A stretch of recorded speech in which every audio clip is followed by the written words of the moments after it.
there, and welcome to the third episode of the Marvellous Throw-In podcast. It's delightful to have you with us. My name's Thomas Gray, and I'm here with my the lesser version of me, Edward Gray, who, in fact, I actually remember being born the very moment of his birth. Is lodged in my not the actual birth. You remember? Yes, I was going to say. But I do remember walking into the room. You're 2 years and 11 months older than me. 3 years and a bit. That would have been quite shocking for you to be at the actual I remember birth. it. I walked in and I remember an instant feeling of jealousy because I was getting no attention. And I remember Mum eating a thing of cold chips. And I actually asked her recently about it, and she's like, "How on earth do you remember that?" And I can see in her eyes. A big moment in your life. Well, I can see in her eyes. She was like, "That is a talented memory that you've got there, particularly now you're off all the stuff." You've been second to me your whole life. You used to wipe my bum. Literally, I used to get on all fours, stick my bum in the air, and you used to have to... This is what I'd hear. Thomas. I'd be like, "Mum, please, any other job. Thomas, just go." Because she had 3 other little ones that she was dealing with the whole time. And I'd have to sort of, again. And I'd walk in and you'd be legs spread, bent over, looking at me, grinning upside down through the legs. And there's just this blinking, you-know-what at me. And it was toilet roll, and wrap it around their arse. So it's thick. And then just, what you didn't know, though, is I only did it once. I didn't do it properly. So I left you with a dirty bottom. Yeah. Anyway, welcome to the third episode. I just thought I'd start with a little update about how I'm doing. I'm doing very well, thank you. I'll fill you in on what my day looks like at the moment. I get up and I have a lion's mane gummy. I then have a multivitamin. I then have some creatine. I then have 2 eggs, porridge, and a kiwi fruit. I then come here, and we're building sets at the moment. I'm sort of doing a number of jobs. Sort of a handyman. I'm sort of a handyman. I quite like it, actually. You just need some keys. We need to get you a big set of keys. Big set of keys, yeah. I was doing some scraping on the walls today because there's some big chunks of glue. Because this place used to be a hairdresser's, and there were these big mirrors, and they've put them on with this kind of cement. It turns out, as I experienced today, I would describe it more as cement than glue. Talking about hairdressers, if you're watching on YouTube, you'll notice Tom's hair is uneven at best. Yeah, actually, it's a good point. Well, first of all... You really are going full sort of meltdown, and you shaved your head. Well, yeah, it's an act of penance. Actually, when I wake up in the morning, I forgot to miss out. What I do is I put ash and sackcloth. I don't know what sackcloth is, but ash on my head. Yeah. And just and beat my chest like, the guy in the Bible that is the one that Jesus is like, he's all right. You're the one who's like, "Oh, Lord, please. Oh, I give so much and I do all of this stuff, but why me?" And he's like, "You're going to hell." Anyway, so it starts like that, and then I do... do you want to... This is why typically I do the intros for the podcast. We've said nothing of note yet. But carry on.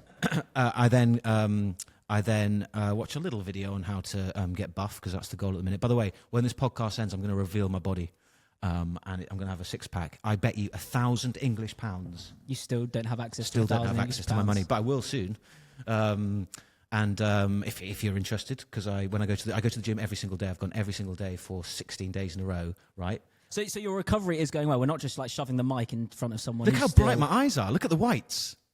Look at that. Yeah. Do you remember how blood? They used to be very murky, actually. Very murky, yeah.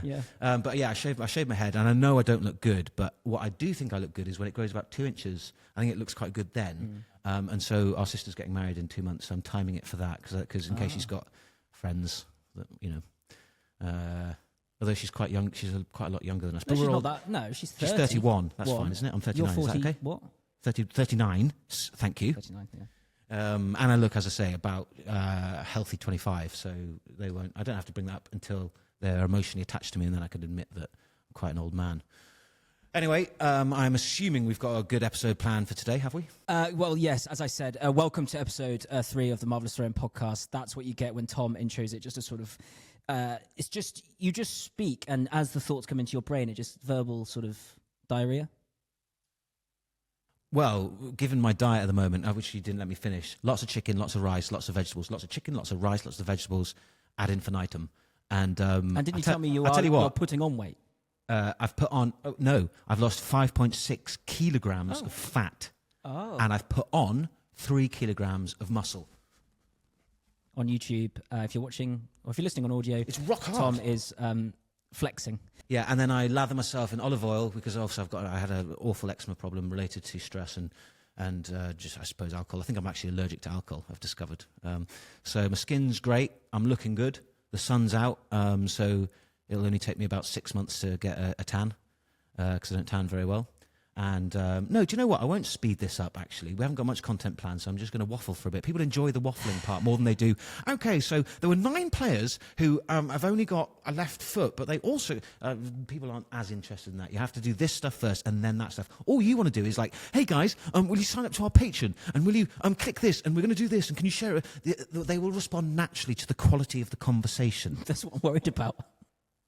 Also, I'd just like to take this opportunity. Have you guys noticed that I've improved? That you've what? Improved. Improved what? Just everything, mood, effort. Moods are getting better. Still a bit of trouble in the mornings, I'd say. Well, that's because of the nightmares. And I'm not even joking. The only thing that's still with me is a little bit of anxiety, but terrifying nightmares every evening. But I've managed to... I'm not even joking. But what I have managed to do is... Take it out on us. That's what he's managed to do. Yeah, but I'm getting better. And in the dreams, it's a repetitive... I'm not going to... But I now face it down like, I know that this is a dream. And it's not a monster. It's my past. Anyway.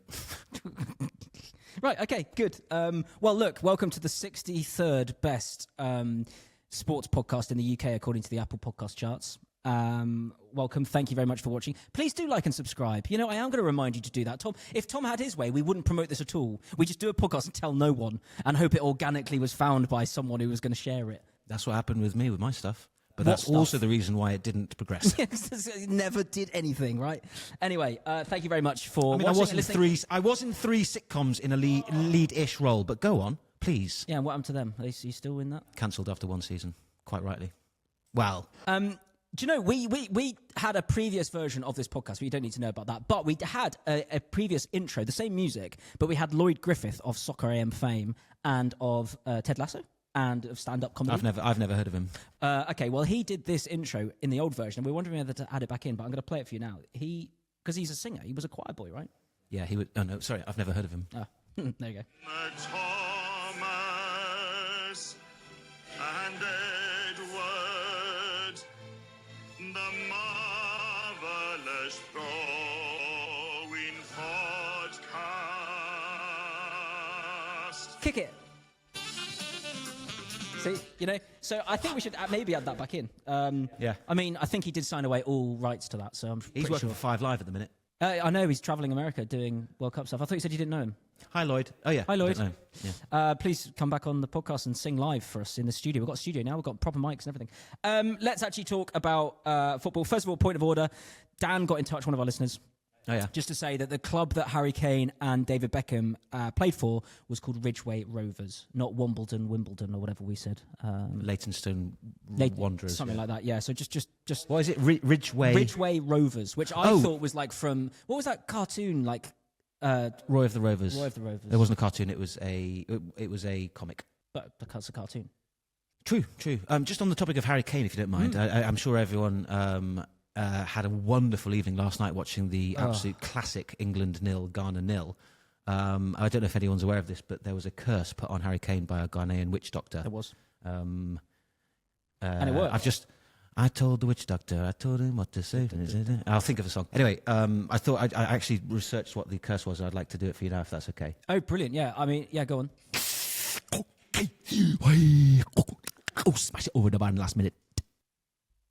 Wow. Yeah, because he smashed it over the bar. Well, in the last fortunately, do not worry. The witch doctor has tweeted today to say he has removed the curse. Mm-hmm. So that would be a bit annoying if he forgot to do that. Jed Spence didn't shake hands with Thomas Partey.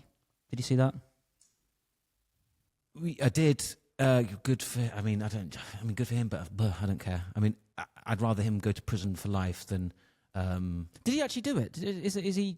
I don't. I don't know. I mean, it's only sort of 15 different women or something, isn't it? That are accusing him of it? Genuinely, I'm not questioning that. I just don't know. Why is he not in prison then? Well, you're guilty. Why is he not in prison? You are innocent until proven guilty. Has he been right? proven guilty?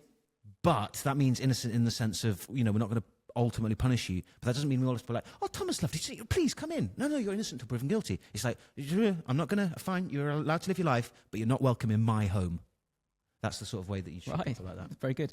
Miggy Almiron for Paraguay got sent off for covering his mouth. Do you see Jude Bellingham covered his mouth and didn't get sent off? Good. But Jude Bellingham probably did it. Are you talking about, was that during the game? Or Yeah, was it to IU. Oh, right. And it was absolutely the most boring game ever, by the way. Anthony Gordon was... How has he got to move to Barcelona? Absolutely... I know. How much did he say he's on in Barcelona? 300? 300,000 a week. Why didn't they buy Rashford? Well, Why aren't we buying Rashford? There's a rumour that they still are going to, and then but also Tottenham in for a minute. At the minute. I mean, this is like BBC. This is like 303 on teletext. Like it means nothing, but it's fun to do. I think I've checked BBC Gossip every single day of the sort of transfer window for the last 10 years. Do you, if you're there at 11:58 looking at it, do you wait till 12:01 so it updates? Yeah. Refresh, and then never. But you have always liked being lied to. You just want a good lie.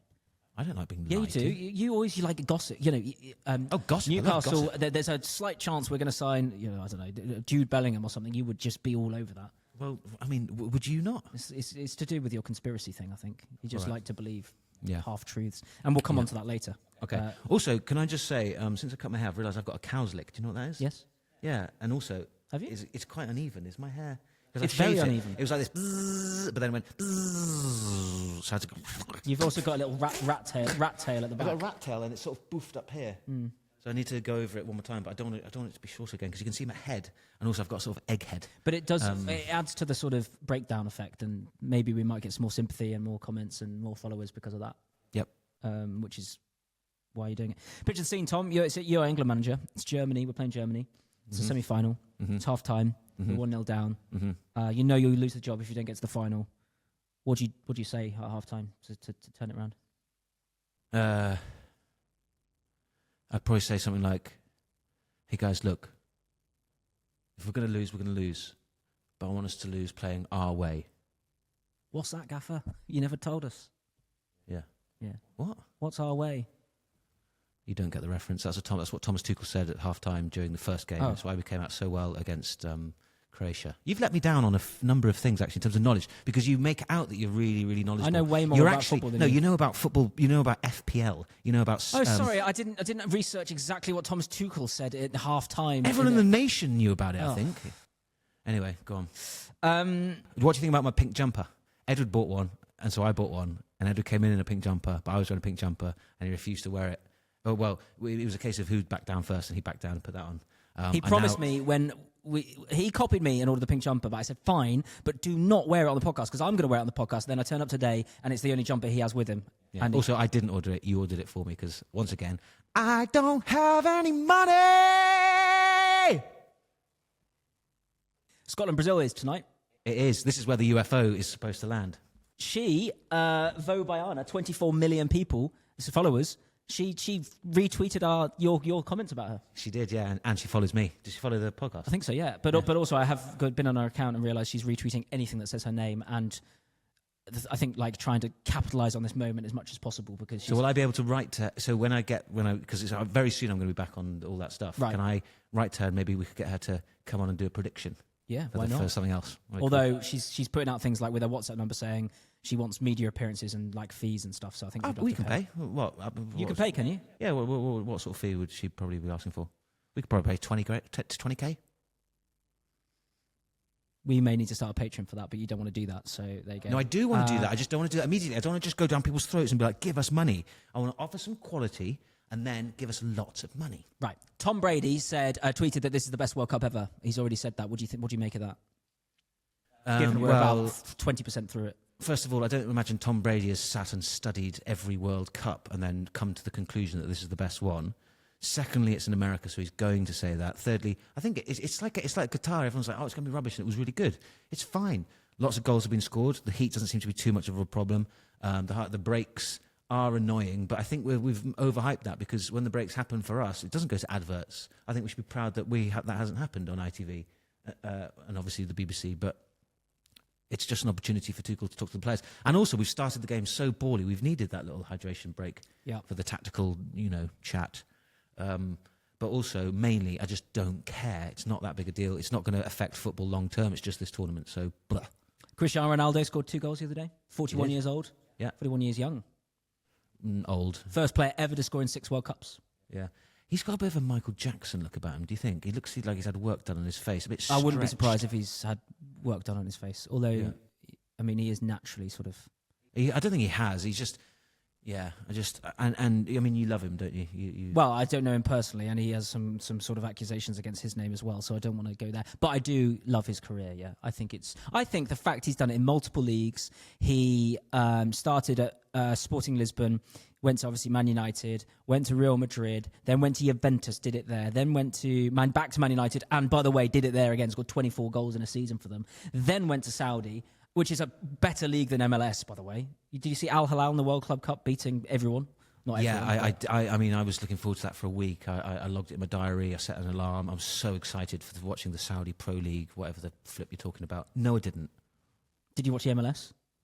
I feel a bit tense and edgy today. Sorry. That's all right. I don't know what I think it's the dreams. It's still the dreams. Yeah. You said by about midday each day they kind of ease away. It's 5:42. I know, it's because I brought it up and talked about it just now. I've remembered. Not in my head. Here. I found the song that you were talking about. Yep.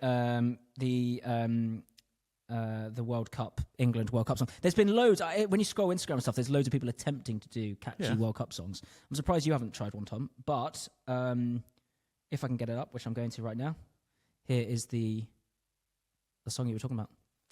It's coming on, we're telling them we're Englishmen in New York. Whoa, we got Harry Kane, he's gonna score again. We're Englishmen in New York. It's fine, but It's I'm pretty fine. sure. Like, do you know how you come up with that these days? How? As someone that's just, I mean, I don't know who they are. You go to this website called ChatGPT, and you just say, AI. ChatGPT. And you just, it has ruined stuff, ChatGPT now, because I just think everyone's, I mean, I'm not going to, let's be honest, that SpaceX advert I did the other day, that was inspired by a ChatGPT search, and then we obviously changed it, and it wasn't that funny, no one's mentioned it or talked about it as far as you've let me know. That's an invitation for you to tell me that they have they? No. No. Nor the Leicester song, which that was pre ChatGPT, so. That was very And good. we spent about 2 hours coming up with all those images to make that little video, and no one cares. True. George spent the time doing that. Actually, Yeah, you told him which ones to do. Yeah. Yeah. He didn't know who No. Joe was, particularly when it's spelt UL. Anyway, go on. I mean, the interesting thing about that, they're singing their Englishmen in New York at a pub with a sign outside. Have you tried our delicious homemade pies? So they're definitely not in New York in this video. Why? Sunny Green, UK. But anyway. Well, they're not going to have flown out to New York just to make a. I thought that's the an point. I thought they were Instagram English video. fans in New York. We're England. Yeah, but all right. All right. Tom, you talked about your recovery. Yep. You said it's going well. Yep.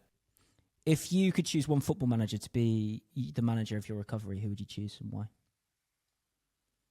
Ooh. Are you sort of need an arm around the shoulder? Do you need a Roy Keane, a disciplinarian?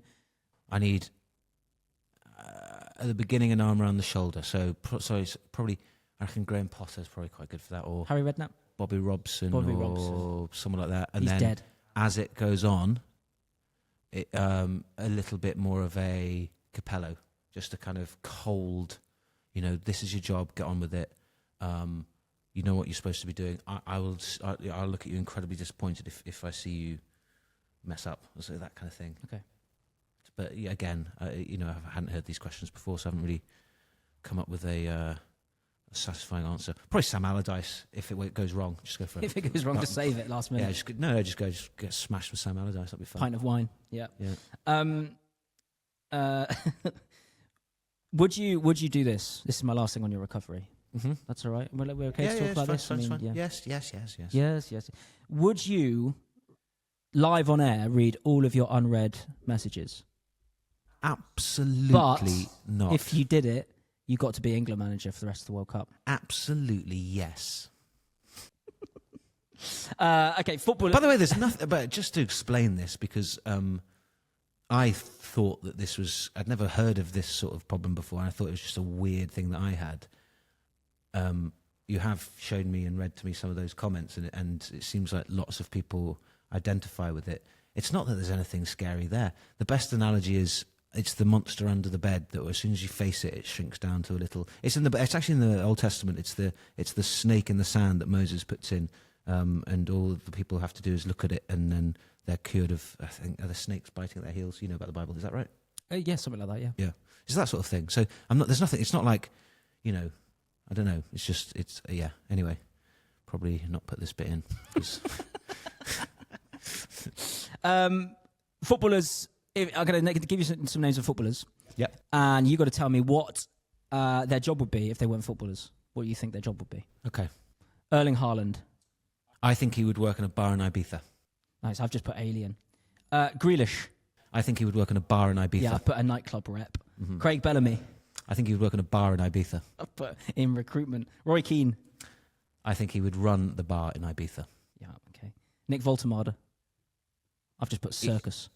What would he be? No, he'd be a giraffe feeder.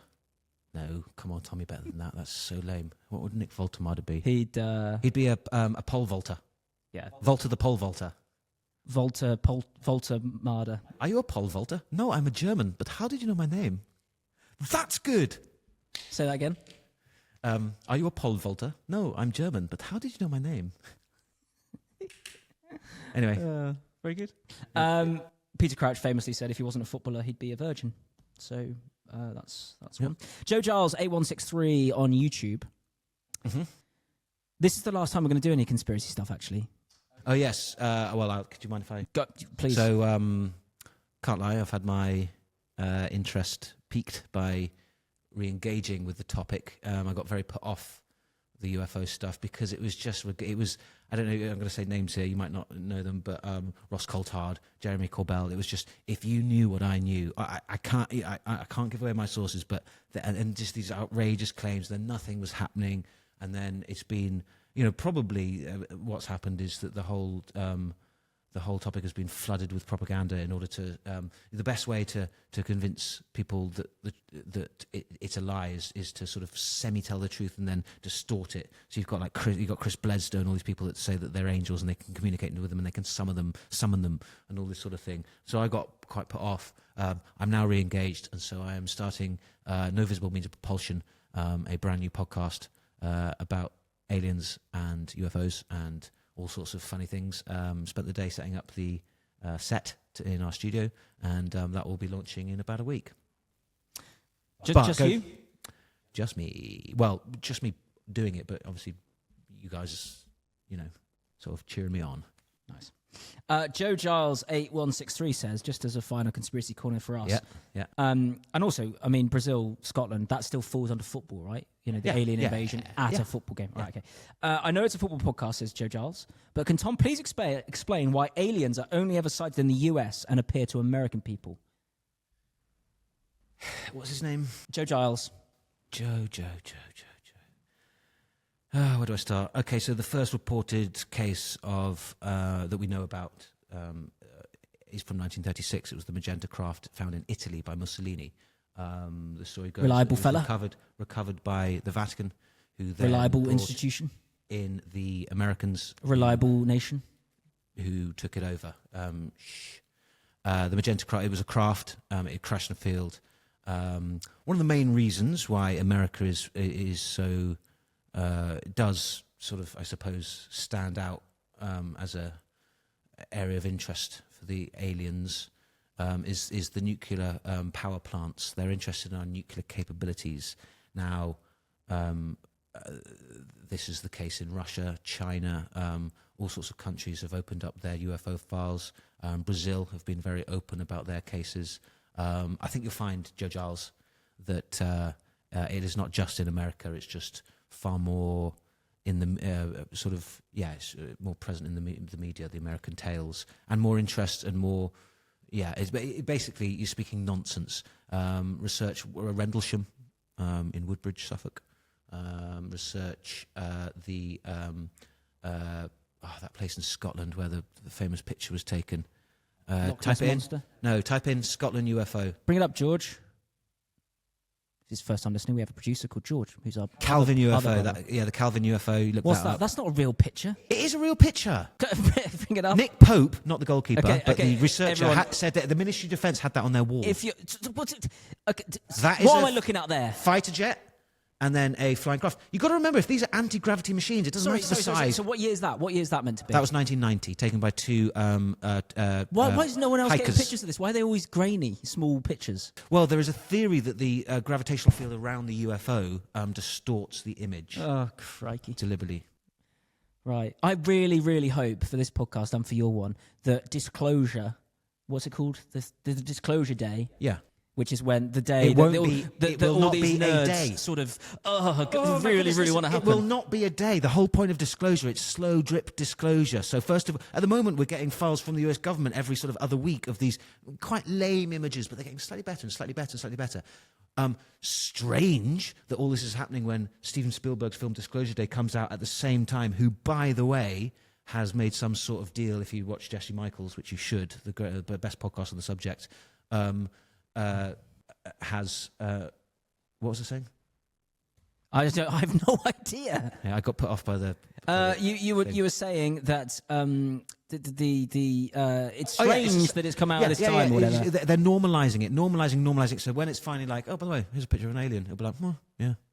Right. That's how you do it. You don't just go, it's right, it's lies, and then boom, watch this. Yeah. Because no one will be. Yeah, it's a slow process. So it's going to be disclosure decade. That's how I would suggest. That's what I would say is happening right now. I'm just reading some of the evidence on this Calvine UFO thing. Please do Google it. And it says, thorough photographic analysis found no evidence of staging, forgery, or optical illusions. I didn't feel like I thought you would just trust me when I said it was authentic. No. Fine. No. So because let's just stick on this just for a little bit, because this is the last Virginia, time. the Virginia case in Brazil. That's another one that's worth looking at, where two little girls discovered a red demonic-looking being with big eyes. Two Bumps on young the head, girls. stinking of sulphur. Two young girls. Which is interesting, given the association. Two young girls. And Two young girls. Not only two young girls. No cameras, no adults. The police came. Oh, my temperature's rising. The police came. Don't belittle this. The police came and they captured the being. The being scratched one of the policemen. Okay, took it to the hospital. That guy died 2 days later. It's fact. It's records. And then just do the Virginia UFO. James. Oh, what's his name? Virginia UFO. Brazilian. Yeah, James. No, it's already there. Hang on, it was already James Fox. Right. He calls it the Roswell of Brazil. I'm glad that the conspiracy corner is ending on our podcast. That's what I'm just going to say. Well, so am I, because I'm going to extend it over in that corner over there. James Fox said that made a documentary and spoke to the whole town, the whole village. Right. They saw the crash. It was this object that was just smoking, and then landed. And then, similar to the Roswell case, the kind of all the scrap damage and stuff and metal. But apparently, you could pick it up, scrunch the metal in your hand, open your hand, and then it would go back to its original shape. Ooh. There's a theory that metal, you can get like paper clips that go back. You just do that and it goes back to its shape. That technology was developed after research into the Roswell crash. So as well as fiber optics. So the alien technology, we utilize this incredible advanced technology from another civilization to do paperclips, to do better paperclips. That's as good as we can do. That shows the disparity between. That's the difference between them and us in terms of technological development and intelligence. So we've looked at that and been like, right, what could we do? Because it's a bit like, if you threw a Harley Davidson into 1532, right? They would at some point, and a pair of keys on the floor, at some point they'd be able to work it out and like, oh yeah, we can work it. Yeah. They don't know they don't understand petrol, they don't understand the material of the plastics, they don't understand how it's working. So they don't know how they're doing this, but they're doing it. So they'd be able to maybe come up with something, but... If the world, everything vanished and it was just you left and I gave you a computer, could you rebuild it? What? No. Well, could I rebuild the world with a computer? What? No. So you said, right, take a Harley Davidson, give it to someone in 1582, they'd be able to redo it. Yeah. Would you be able to... I couldn't even... Okay, hang on. Yeah, okay, here's the question. This is where I'm getting to. If you were dropped into 1582 and you had to convince people you were from the future, how would you do it? You couldn't, could you? Yeah, the problem is, do you know what? I actually wrote this as a stand-up bit, but Nate Bargatze, the American comic, has a bit about that. Oh, really? It's the same thing. Well, my joke was like, Oh, Your Honour, my lord, I present to you the iPhone. And it's a device that... And you're like, whoa, mate, well, keep him. Make us more of these. How does it work? And you'd have no idea. That's the problem with modern society. We're so unconnected with how to... The things we use. Create the things we use, yeah. I'd have a football chant, though. You're not singing Thomas More. You're not singing Thomas More. Because he had his head cut off probably about 30, 40 years before that. Slightly out of date song then. Yeah.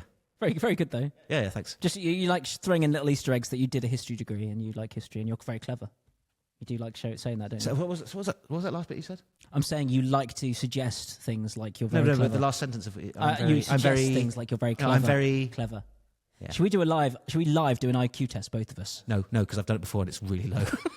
it's shockingly average. I'm a collector of facts. I think I'm slightly autistic with that. I think I'm interested, as we start to sort of, today's podcast has been a bit bitty, but as we start to sort of, we're still working this out. We're getting these sections. I think one of them should be you versus me, and it's different every week. It could be football. It could be an IQ test. It could be sport, physical. Okay. It could be the first 3 weeks though. It's going to be history, English literature, all right, art history. Theology. Oh, you're quite good at that as well. So philosophy. I know I'm going to win because you said the first 3 weeks and then you did 4 weeks. So, well, I didn't say maths, did I? Yeah, George. And then the you next ones after that will be the life and times of Alan Shearer, IQ, maths, general charisma and like authority. The thing is, we went to a school where I went to the local state school and I did so poorly. I got the same stats results in year 9 that I got in year 6. That Dad suddenly realised what was going on because he was dealing with all the little ones and just panic, stressing with that, and then realised his older sons I used to come back feeling like my brain was rotten. I was an aider and a better. I never did the bad thing. I was like, go and do the bad thing. Yeah. The other boys. You hung out with a bunch of scallies who like nicked Mercedes things or badges off cars. Yeah. Well, we lived by a council, not to disparage council estates, but they produce certain characters, and I loved them, and I just go around on my bike with them, just causing havoc. Anyway. My point being, Dad tried to get us to go to Ipswich High School, which is the private school in Ipswich. It's actually set up by, strangely enough, Henry VIII and Thomas More, I think. That's a good little round-circled thing. You got in, and I didn't, because I wasn't smart enough. So I'm well aware that you're more that, but I'm more interesting and cooler. Anyway, let's move on to the next section. There is no next section. There's no next section. No, is that it? No. You were in charge of the last section, so. Okay. What do you want to talk about? Here's a riddle for you. If a man are you making up the riddle as you speak? Looks at a portrait. Yeah. And he's with his mate, and he says, "Brothers and sisters, have I none? That man's father is my father's son." Yeah. Who is it? I always forget. Stephen Gerrard. Thanks for listening to Visible Means of Propulsion. No. Thanks for listening to the Marvellous Throw-In podcast. It's been a whale of a time for me. I'm going to go to bed in about half an hour now because that's what I do. I go to bed really early. I pray relentlessly that I don't suffer nightmares, and those prayers are never answered. I then strip naked at the moment because it's so hot, and I lather myself in olive oil to avoid the eczema issues. And then I gag my mouth with a sock to stop the screaming. Because my bedroom is next to Mum and Dad's at the minute. It's not my bedroom, it's a mattress on the floor in the study. Anyway, see you next week. Hi guys, thanks for watching. Now Tom's gone, I am actually going to promote this thing. If you're listening on audio, please do leave a 5-star review. That massively helps the algorithm, whether it's on Spotify or Apple. And you can also get in touch with us really easily now. In the top of the podcast description, there's a button that says get in touch. You can send voice notes, you can send questions really, really easily. Tom can't look at his phone, so we've come up with a way to do it through our podcast platform, Buzzsprout. So you can do that, we can see it, and then we can answer your questions, etc., etc. What are you doing? What are you doing? You're going to whore us out again. What? You fat cat. What? You fat cat. I'm scraping the mirror cement off the wall like you told me to. Oh. Can you... Start again.